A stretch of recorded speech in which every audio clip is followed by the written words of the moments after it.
আসসালামু আলাইকুম ওয়া রাহমাতুল্লাহি ওয়া বারাকাতুহু। আমরা অনেকেই অনেক সময় বিভিন্ন রকম পেরেশানির মধ্যে থাকি। কেউ ঋণ করে ফেলেন, কারোর মেয়ে বিয়ে হচ্ছে না, বিভিন্ন রকমভাবে কেউ বিমারের মধ্যে থাকেন, কারোর কোনো প্রয়োজনীয় জিনিস খুব প্রয়োজন হয়ে পড়ে কিন্তু সেটা তার হয় না, প্রয়োজনটা মিটে না।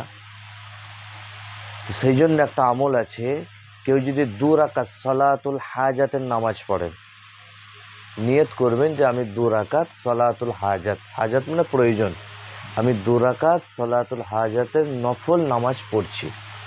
পরে আপনি নামাজ শেষ করে সালাম ফিরিয়ে এই দোয়াটা পড়বেন, লা ইলাহা ইল্লাল্লাহু হালিমুল কারীম, লা ইলাহা ইল্লাল্লাহু রব্বুল আরশিল আযীম।